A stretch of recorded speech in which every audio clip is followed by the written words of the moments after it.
Sveiki visiem, kas skatīsies un klausīsies. Man pēdējā laikā nāk tādas zīmes, ka vajadzētu par šādu svarīgu tēmu ierakstīt video. Graujošās emocijas, pie kam tādas emocijas ir vairākas. Un pirmā tāda būs tēma, tāda emocija kā dusmas.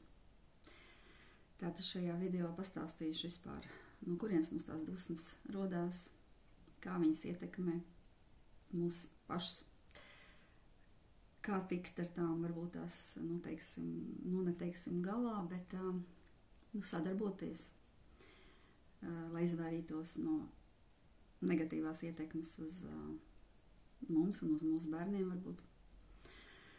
Tiem, kas nezina varbūt un skatās pirmo reizi, uzreiz pateikšu, ka neesmu no tiem, kam galvā skan balss, vismaz pagaidām.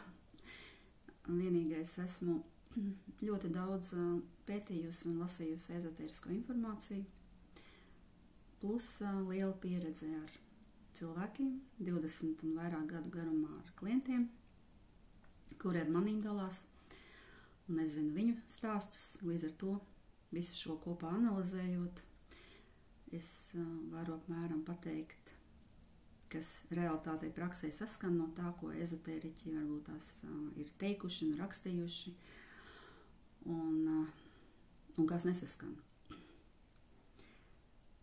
Tātad, uzreiz gribu pateikt, kas klausās pirmo reizi, pat cik es runāšu varbūt lēnu un ar pauzēm, ieteikums uzreiz uzlikt uz lielāku ātrumu, lai nesāk krist uz nervu. Tātad, graujošās emocijas.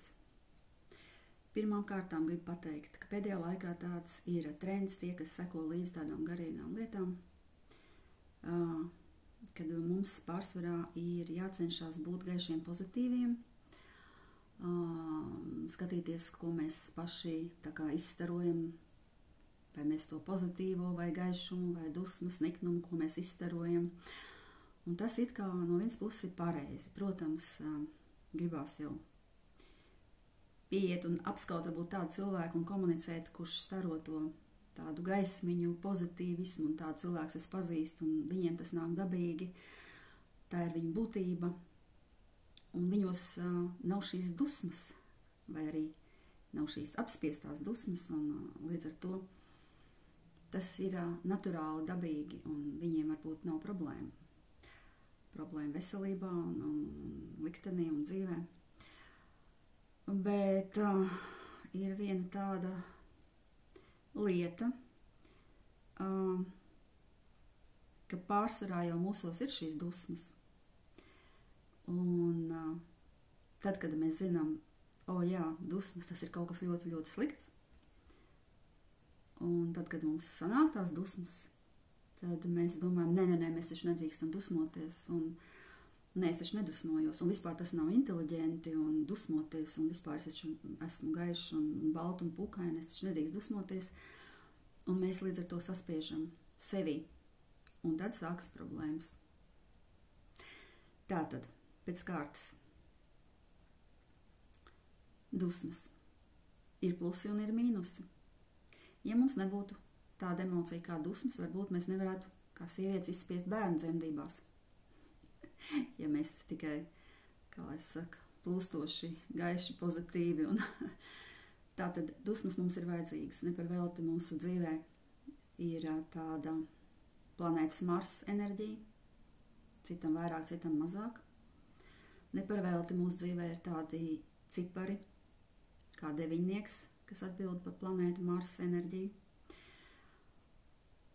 Tas ir vajadzīgs, bez tā mēs arī nevarētu. Vīrietis arī nevarētu varbūt medībās aiziet un tur nomedīt, ja? Nebūtu mēs izdzīvojuši kā civilizācija, ja mums nebūtu tās dusmas. Tālāk. Slikta lieta ir, ja tātad mēs šīs dusmas apspiežam. Kas notiek? Tiem labajiem cilvēciņiem, kas ir, kā es saku, negrib ne par ko atzīt to, ka viņi dusmojās, ka viņi uz kaut ko ir dusmīgi. šīs dusmas pārvēršās par tādu, tā saspiestā enerģija, par tādu lietu kā skumjas. Tas ir viens virziens, kas tās skumjas iekšēji arī tur var graujoši ietekmēt veselību. Vēl viena lieta, cits virziens ir nevis, kad, teiksim, tās skumjas, bet ja vairāk tās dusmas varbūt vērstas, tomēr ir kaut kādā tādā uz āru vērstas, tas aiziet uz tādu naidu. Un varbūt pat priekš mums kā cilvēkiem ir veselīgāk būt tādā vektorā dusmas naids nekā dusmas skumjas. Ja, teiksim, skumjas mums ļoti grauj iekšēji. Tā ir tāda lieta. Tā tad emocija. Jā, starp citu, vēl gribēju pateikt arī par tiem 9, kā no manas dzīves pieredzes, cipars 9. Manā ģimenē ir cilvēks ar 2 9-niekiem. Likteņa, teiksim, tajos 3 ciparos. Un ir tā, ka, ja šis mans ģimenes loceklis neizpauž uz āru šīs dusmas, ja viņš ir balts un pūkains kaut kādā situācijās, tad vienmēr pavēršās tā, otrādi, ka pret viņu ir kāda cita agresija. Kāda cita cilvēka pat pilnīgi bez iemesla agresija. Tātad šim 9-niekam, ja cilvēka, teiksim, tur nezinu, dzimšanas diena, ja tur sanāk kopā tur 9-nieks, tad tomēr viņam to Marsa enerģiju noteikti vajag izpaust. Tas tā mazliet no numeroloģijas, ja. Labi, tālāk pa punktiem mazliet izrakstīju, lai neaizmirst visu, ko es gribēju pateikt, domas man nāk. Un tā tad dusmas, kā izpaužās dusmas uz mūsu tuviniekiem, kā izpaužās dusmas uz sevi, kā izpaužās uz svešiniekiem, uz lielāku kopumu cilvēku, teiksim, kā uz valsti un tā tālāk. Un kā izpaužās dusmas uz likteni, uz Dievu. Tātad vissaudzīgākais, visnekaitīgākais priekš mums variants ar dusmām, ja mēs dusmojamies uz saviem tuviniekiem. Jo es pat paskatījos kārtīs arī pirms tam, domāju, tūlīt rādīs, ka dusmas tas ir vai cik slikti uz mums, kā ietekmē uz... Kāda ietekme uz mums, uz mūsu ķermeņiem, uz veselību ir, ja mēs dusmojamies uz ģimenes locekļiem, tad es teikšu vismaigākā, jo tik un tā mēs izdusmojamies, izšaujam ārā, un tas viss pāriet, un mēs izlīgstam, un viss kārtībā. Tas ir, ja mēs izšaujam tās dusmas ārā, protams, nevis mēs aizējam uz to apslēpto vēl tālāk skumjām un aizvainojumu nedod Dievs. Aizvainojums ir daudz graujošāka emocija par dusmām, daudz graujošāka priekš mums pašiem. Bet par aizvainojumiem atsevišķs stāsts. Nākamais dusmas uz sevi. Es pat teiktu, tur nekas labs nav. Varbūt mēs dusmojamies uz sevi, kad kaut ko mēs ne tā esam izdarījuši. Teorētiski arī mēs graujam kaut kādā veidā savu mazliet ķermeni, varbūt veselību, bet arī tas vēl nav tas sliktākais variants. Nākamais dusmas uz varbūt svešiniekiem, ja, teiksim, kopums kā cilvēks labi paiet garām, mums kaut ko tur pasaka un mēs esam dusmīgi, ja mēs varam kaut kādā veidā to, neutralizēt tās dusmas vai arī tomēr kaut kā padusmoties, kaut ko, mašīnai strauji, man ienāca doma aizcirs durvis vai kaut kā vismaz kaut kā izlikt. Tas arī vēl nekas briesmīgs, bet ir tāda pēdējā laikā tāda tendence dusmoties uz valsti, vienalga savu valsti vai lielāku valsti, teiksim arī šajā situācijā valsti, kas varbūt ir agresīva.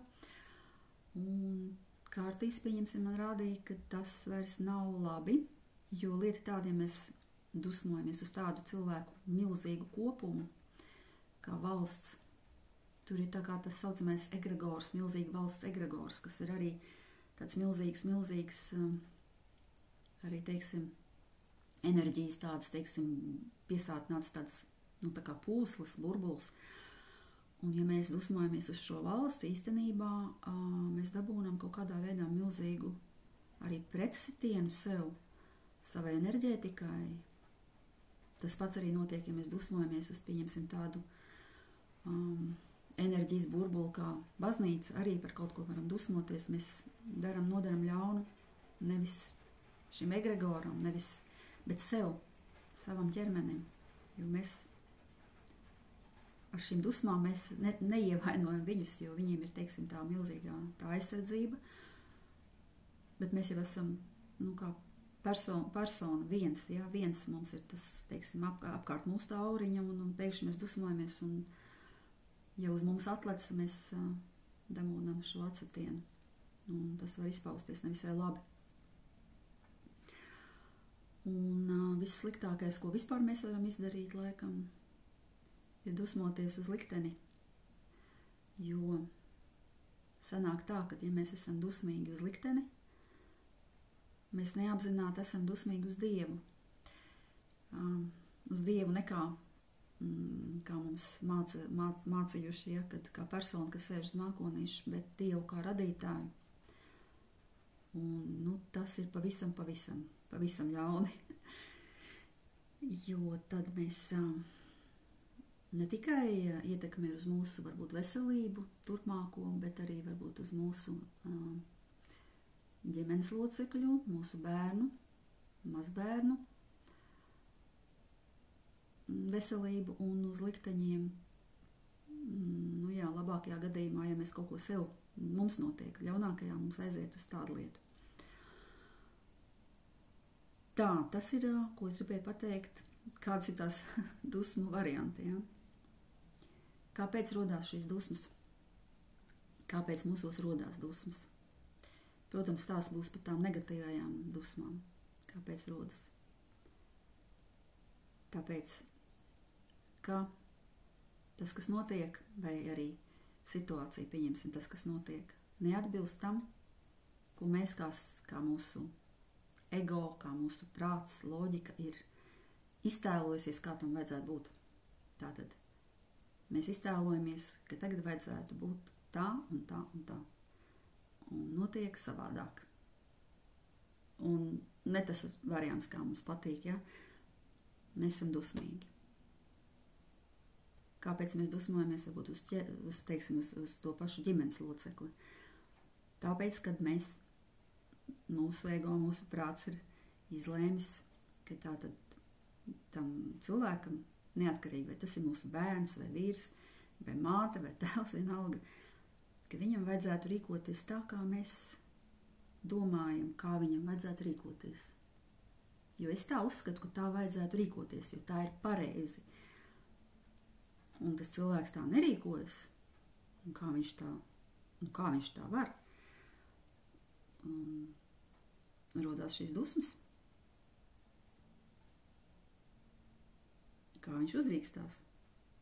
Protams, ja mēs cenšamies kaut kā trenēt mūsu to apzinātību, ja mēs ieslēdzam to iekšējo savējo novērotāju, kas mums saka, pagaidi, stop, tā es dusmojos. Par ko es dusmojos vispār? Par to, ka viņš man varbūt tās pateica to, ko es varbūt negribēju, lai man pasaka, vai tur vēl atsevišķi stāsts par to. Vai viņš rīkojās savādāk. Un, ja mēs šo novērotāju ieslēdzam, tomēr mēs varam kaut kā iztikt bez šīm dusmām. Jo no otras puses, ja viņas jau ir radušās, ja viņas jau ir iekšā mūsos radušās, tad apspiest arī nav labi. Viņas ir jālaiž uz āru. Nezinu, uz ģimenes locekļiem, protams, var pabrēkt, vai arī aiziet tur, nezinu, berzēt podu vannas istabā, dusmīgi, izlikt šo enerģiju ārā. Bet nekādā gadījumā nedrīkst to, ja jau ir radušās, ja, apspiest sevi. Šeit tāds interesants mans novērojums ir par bērniem, un īpaši pusaudžiem to ļoti var labi redzēt. Bērni, pēc ezotēriskajām zināšanām, bērni mātes aurā ir līdz 12 gadu vecuma, un līdz ar to varbūt līdz 12 varbūt viņiem arī tās pumpas nelec ārā, bet tad, kad jau rodās tā pubertāte, kāpēc dažiem bērniem ģimenē ir tās pumpas briesmīgās, strutēnās, un kāpēc dažiem nav? Varbūt tās ir vērts aizdomāties, jo pēc tā, ko es redzu pēc manu klientu un manu paziņu bērniem, un arī manā ģimenē, kā ir bijis, tie, kas bērni laiž ārā šis dusmas, pat ja māte kaut ko pasaka, viņi varbūt labi aizvainojoši, var kaut ko izbrēkt, tai mātei pretī var kodā pat vārdā nosaukt. Tad tā ir tomēr labākā versija, jo bērnam šis dusmas ir, viņš ir dusmīgs un viņš šauj ārā, lai viņš šauj ārā. Jo, ja viņš nešauj ārā, tie bērni, kas grib būt labiņi, pareizi, jo mamma taču, mammai nedrīkst pretī teikt, ja, un kaut arī ir nenormālās dusmas, varbūt iekšā uz to, ko, nezinu, māte saka, tēvs saka, vai kaut kas notiek ģimenē. Un šis pareizais, labais bērns, kas grib būt pareizs un labs un mīlēts, viņš noklusē šīs dusmas sevī, un tad ir tas strutojošās pumpas, un var vadāt pie dermatologiem, un tas nepalīdzēs, jo tā ir tā drausmīgā apspiestā dusmu enerģija, kas nāk, un īstenībā, jo lielākas dusmas, jo lielākas tās strutojošās pumpas. Un, jā, es pat pēc savas ģimenes locekļiem zinu, ka jo lielāks arī vēl tas naids un aizvainojums, tad tās uzsauģis pumpas var būt vispār drausmīgas. Ja? Kā izpaužās starp citu pieaugušajiem? Te arī ir interesants stāsts pieaugušajiem. Pēc maniem novērojumiem, pēc manu draugu, paziņu, klientu pieredzēm es redzu, ka labākā versija, kā šīs dusmas iznāk uz āru, ir tajā brīdī, ja tu esi dusmīgs un kaut kas pēkšņi tev notiek, tu pēkšņi uzkāp uz, kā man te draudzene viena uzkāpā, vienkārši gāja pastaigāties pie ezera, un viņa arī gaiša pūkaina, un viņa tad nedrīkst tā dusmoties, un viņa pat noliedz to, ka viņa ir dusmīga, kaut arī viņa bija dusmīga, un viņa, protams, uzkāpa uz tā stikla un sagriez kāju. Tātad ievainojumi, sagrieztas brūces, ja tas arī ir kā iznāk ārā tās dusmas. Var iegriezt pirkstā, nezinu, tur kaķis ieskrāpē. Un ar tām asinīm tā kā iznāk tā, ka iznāk ārā. Kaut kādā veidā tām dusmām ir jātiek, ja pumps jums diez vai tur metīsies tur. Kaut gan arī tur ir tāds stāsts, ja, kad arī, ja cilvēks grib būt inteliģents un labi izskatīties un ilgstoši arī tā dusma enerģija ir un nelaiž uz āru tomēr, jo tas taču nav inteliģenti būt dusmīgam. Tad arī ir vēl šīs problēmas ar pinnēm un tā tālāk. Katram, protams, ķermenis vēl individuāli arī reaģē uz to. Tātad asinis, apdegumi, arī apdegumi varbūt, jā. Ja ir riktīgi kāds sadusmojas un ir šī enerģija, arī tādā veidā nāk ārā, kā var apdedzināt pirkstu. Es savā laikā dzirdēju no arī tāds interesants ezotēriķis, kā viņi stāstīja, ka viņi pat var pateikt cilvēks, kuru pirkstu ir apdedzinājis, es jau pat neatceros, tas bija sen, uz ko viņš tieši ir bijis tajā brīdī dusmīgs. Uz māti, tēvu, uz draudzeni vai uz situāciju un tā tālāk. Ļoti interesanti. Arī ļaunākajā gadījumā, ja ir cilvēks ļoti dusmīgs, varbūt pat arī lūzumi. Arī tas tādā veidā iznāk tā ārā. Bet, godīgi sakot, visas šīs izpausmes, tur ievainojumi, apdegumi, lūzumi, tāpat ir labāka versija, jo tas iznāk automātiski ārā nekā, kad, ja ir apspiests ilgāk sevī, tad tur tomēr aiziet uz to kaut kādām rībīgām, neforšām lietām ķermenī, kaut kādiem sablīvējumiem, tāpēc, ka tas jau ir enerģijas sablīvējums dēļ šīm apspiestajām emocijām. Un, ja šīs dusmas, protams, pārvēršās par aizvainojumu, tad tas ir pavisam slikti. Lūk, tātad par inteliģentumu, jā.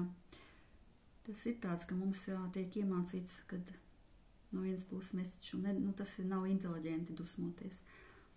Bet, ja mēs pavērojam mūsu apkārtnē un varbūt kādu komentāru varētu uzrakstīt arī, ja ir kaut kādi novērojumi, ka tie cilvēki mums liekas, dusmīgs cilvēks, bet pasties viņam tur viss labi. Viņš ir dusmīgs, tur bļaustās uz citiem, bet viņam ilgi dzīvo varbūt un mazāk veselības problēma. Labi, varbūt kaut kas tur sagriež kaut ko vai tur salauž, bet viņam nav kaut kādas tādas. Un otrādi, ka varbūt ir tāds ļoti, ļoti labsirdīgs cilvēciņš, kad liekas ārpās, viņš ir tik labsirdīgs, un kāpēc viņam tur veselības problēmas? Kāpēc viņam, pieņemsim, ir audzējs? Jo manai tuvai draudzenei aizgāja, pāris gadu laikā no dzīves aizgāja abi vecāki, māte un tēvs, un vislabsirdīgākie cilvēki, kādi laikam, vieni no labsirdīgākiem, es teikšu, kādi satikti, kas klusi, labsirdīgi, jauki cilvēki, un ar vēzi aizgāja viens pēc otra ātri. Un kāpēc tā notika, jo viens cilvēks ģimenē vienkārši viņiem darīja regulāri pāri, gan verbāli, gan fiziski, un viņi neko ar to, kā es saku, varbūt vajadzēja izkliegt, un varbūt vajadzēja vēl iesist pretī, vai vēl, bet viņi apspieda šo sevi, un tas, protams, bija kā noveda, ja? Tā kā tāda ir pieredze no maniem apkārtējiem, un tas saskan ar ezoteriķu, teiktu. Vēl atsevišķi gribēju pateikt par tiem, kas dusmojās uz likteni.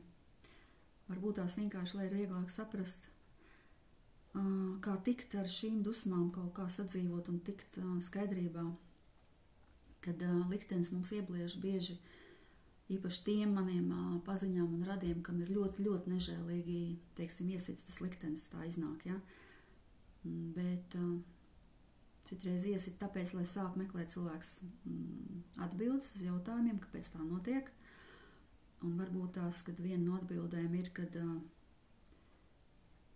ir ļoti skaudri un nežēlīgi, bet varbūt kāds no mūsu, teiksim, tuviniekiem, kam ir, teiksim, pavisam slikti un viņš ir, teiksim, smagi slims, ka varbūt tā ir dvēseles izvēle, varbūt tas mūsu tuvinieks ir jau pirms nākšanas šī iemiesojumā izlēms, kad viņš ies caur šo, un mēs nezinām, kāds ir viņa patiesais mērķis, kāpēc tas cilvēciņš, varbūt bērns, ir izlēmis iet caur šo briesmīgo, teiksim, pieredzi, sāpīgo viņa vecākiem, varbūt viņš ir izlēmis attīrīt caur savām, teiksim, caur savām ciešanām, teiksim, dzimtas karmu, kā viens no iemesliem. Ja dzimtē, teiksim, ir bijušas tur problēmas, negatīvas kaut kāds tur, negatīvas, negribu teikt pieredzes, bet, daudz mēs tāpat esam sastrādājuši pagājušajās dzīvēs. Varbūt, kad vienkārši mēs nezinām to iemeslu, bet cilvēciņš ir, es jau tā kā iznāk, kad novirzos no tēmas, bet tomēr man gribās šo pateikt, cilvēks ir kaut ko izlēmis, kāpēc būs tā, kā būs. Un, protams, mēs esam dusmīgi uz likteni, kāpēc tā notiek.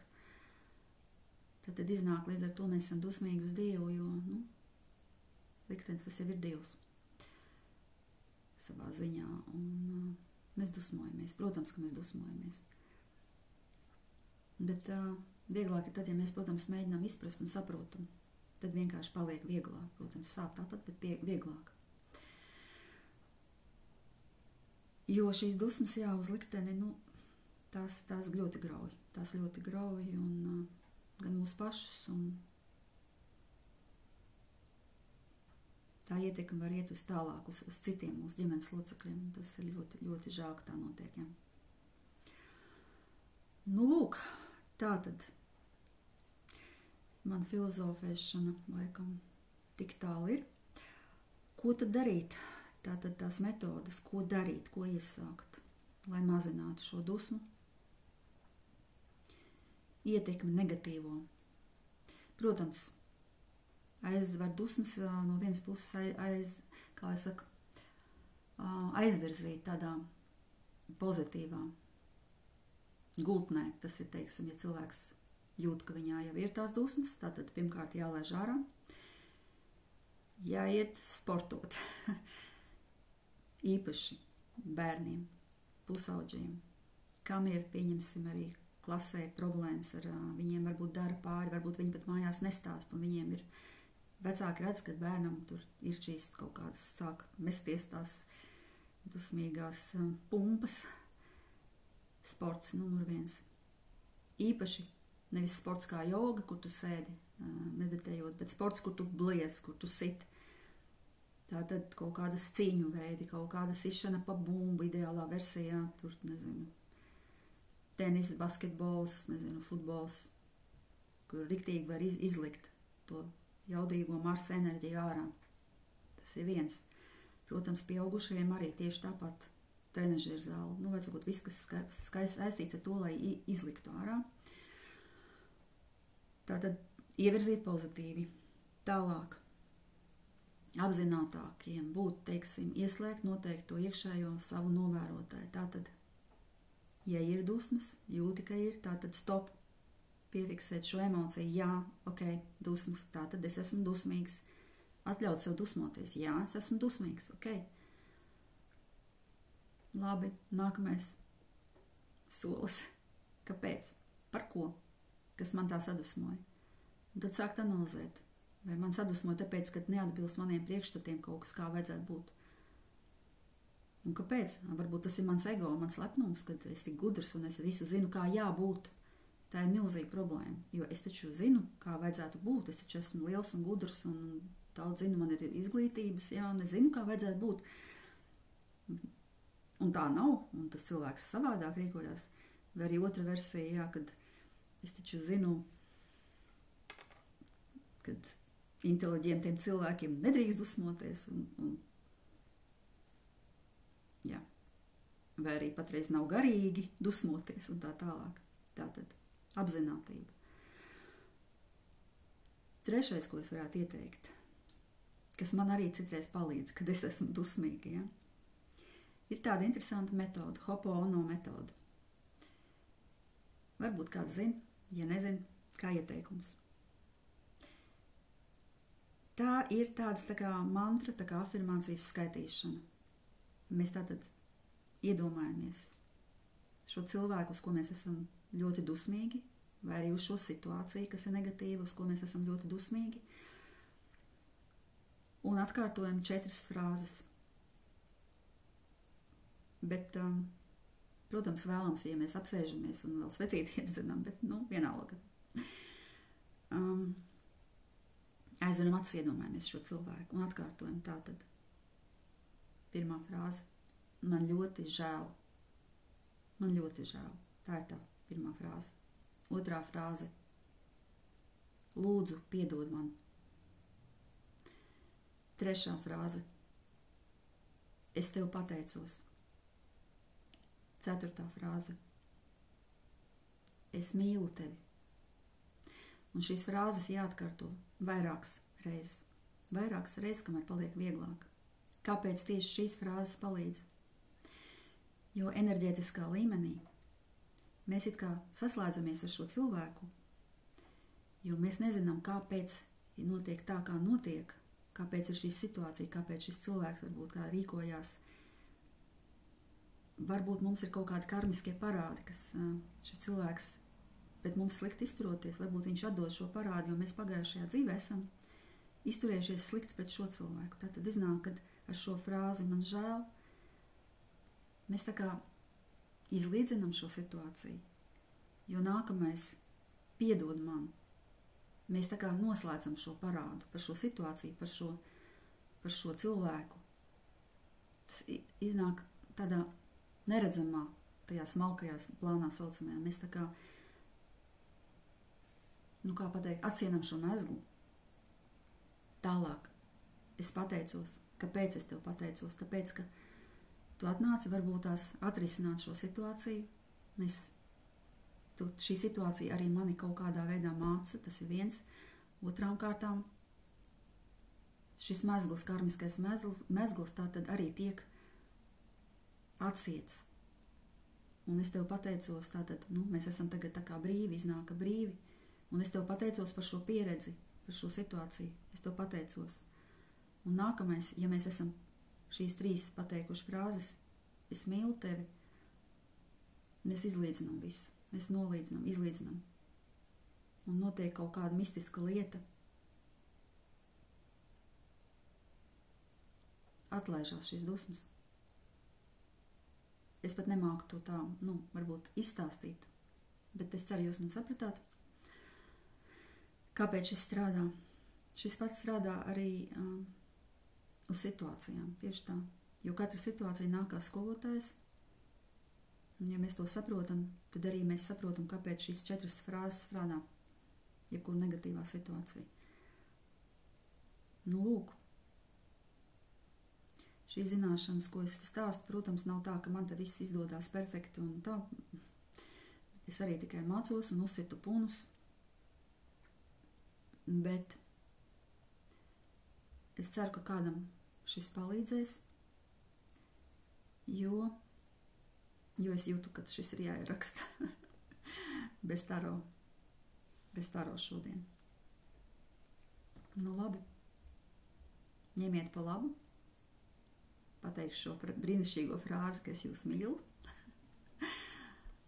Tiekamies nākamajos video. Atā!